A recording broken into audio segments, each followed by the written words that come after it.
Les diamants sont-ils vraiment un raccourci vers le cœur de ces dames? Attends qu'elles entendent parler de diamants rouges. La plupart des diamants colorés tirent leur teinte d'autres substances, comme le bore et l'azote. Mais les diamants rouges sont entièrement faits de carbone, tout comme les diamants classiques transparents.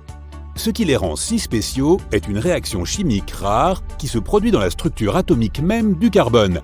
De plus, ces joyaux particuliers ont tendance à présenter un aspect différent selon le type de lumière qui les frappe. C'est pourquoi tu ne les verras jamais sous une lumière fluorescente. Les diamants rouges sont les plus beaux à la lumière du jour ou à la lueur d'une bougie. Comme ils devraient s'avérer de plus en plus rares, leur prix ne cesse également de monter en flèche. À l'heure actuelle, un diamant rouge est estimé à seulement 1 million d'euros par carat. Ah! En raison de leur prix et de leur rareté, la plupart des bijoux arborant des diamants rouges ne comportent qu'un demi-carat de cette gemme unique. Le prochain élément de notre liste est le type de chocolat le plus coûteux au monde.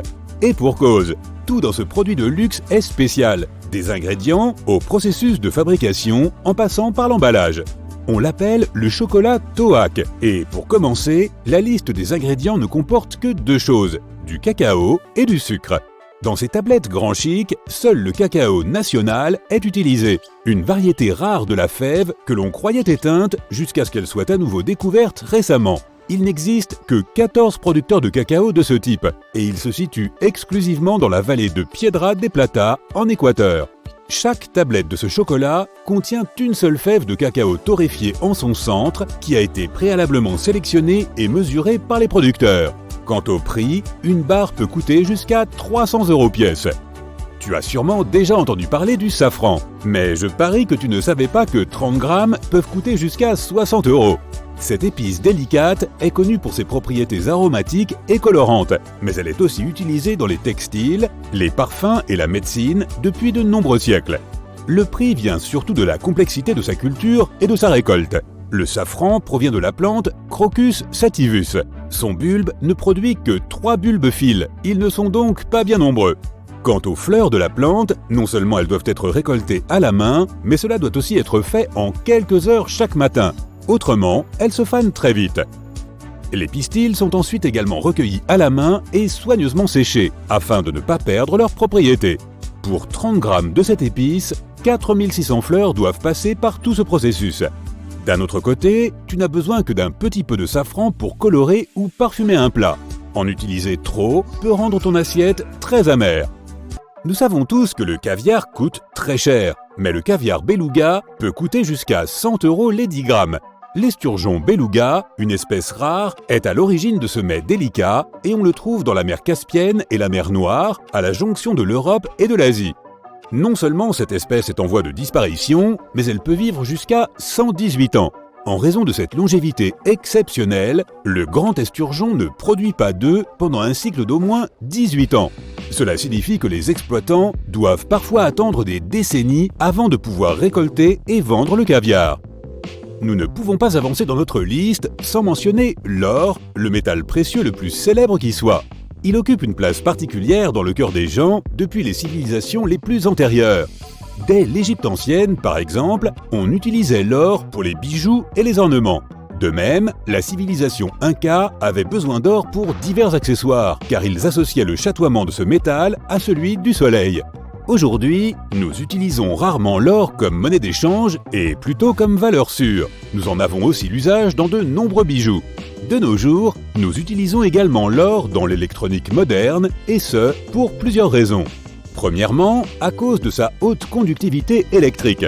Par ailleurs, il est facile à travailler et se comporte bien dans le temps, ce qui signifie que des appareils spécifiques dureront plus longtemps au fil des années.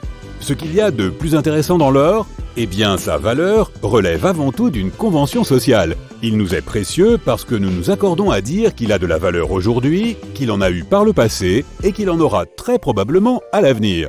C'est assez résumé, mais comme il s'agissait autrefois d'une denrée difficile à extraire, les gens n'ont cessé de le considérer comme un minerai rare et précieux.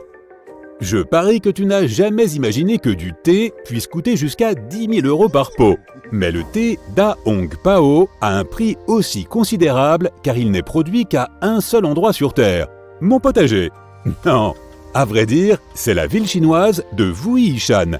Si tu n'y as jamais goûté, tu n'en auras probablement jamais la chance. Aujourd'hui, on en trouve surtout des variantes artificielles sur le marché. Ce thé a également été vendu aux enchères à un prix colossal.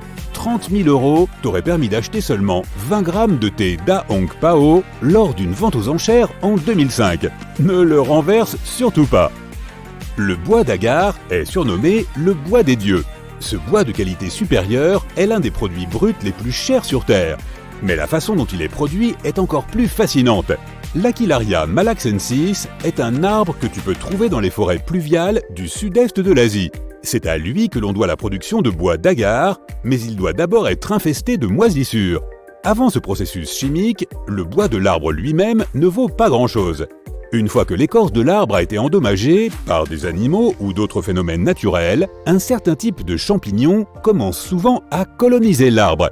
Il s'agit du Phyllophora parasitica. Un nom super appétissant, n'est-il pas? L'arbre déclenche alors son propre mécanisme de défense qui comprend une résine aromatique.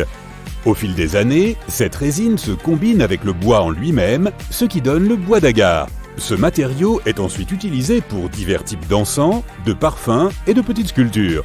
1 litre d'huile de bois d'agar pure peut coûter jusqu'à 10 000 €. Le béryl rouge est une pierre rare que l'on ne trouve que dans l'Utah et ce sont des pierres précieuses extrêmement rares. Pour te donner une idée de leur rareté, pour 150 000 diamants, les spécialistes ne peuvent extraire qu'un seul béryl rouge. On l'appelle également Bixbyite, émeraude rouge ou émeraude écarlate. Le béryl a été découvert pour la première fois en 1904 dans les montagnes Wawa en Utah. Quant à sa valeur, on estime qu'il est 1000 fois plus précieux que l'or. Les cristaux de béryl rouge de la meilleure qualité sont ceux qui font plus d'1 carat et ils peuvent atteindre les 20 000 €. Le platine est un métal dont tu entendras souvent parler en bijouterie car il résiste mieux au ternissement et à la décoloration que l'or. Il a aussi d'autres utilisations dans les équipements de laboratoire ou le domaine pharmaceutique. Il est si rare que tout le platine jamais découvert pourrait être facilement stocké dans un salon de taille moyenne. 30 grammes de ce métal précieux peuvent coûter jusqu'à 1000 €. Aucune liste d'objets coûteux ne saurait être complète sans l'antimatière. Il nous faut revoir quelques concepts de physique pour comprendre ce dont il s'agit. La matière est tout ce qui a une masse et occupe de l'espace. Chaque morceau de matière est composé d'atomes. Chacun de ces atomes peut être encore subdivisé en différentes particules, comme les protons, les électrons et les neutrons. L'antimatière est composée d'antiparticules, avec des antiprotons, des positrons et des antineutrons. Ces antiparticules ont la même masse que leurs homologues, mais une charge opposée. Je t'épargne les détails techniques de la production d'antimatière, mais c'est un sacré boulot. Pour commencer, nous ne pouvons pas toucher l'antimatière avec nos mains, car cela la détruirait. Nous ne pouvons pas non plus stocker l'antimatière dans quelque chose qui serait fait de matière, comme des récipients ordinaires. Donc, pour la stocker et l'étudier en toute sécurité, il a fallu mettre au point des dispositifs spéciaux. On estime que l'antimatière atteindrait la somme astronomique de 62 500 milliards d'euros pour moins d'1 gramme. Alors commence à économiser dès maintenant.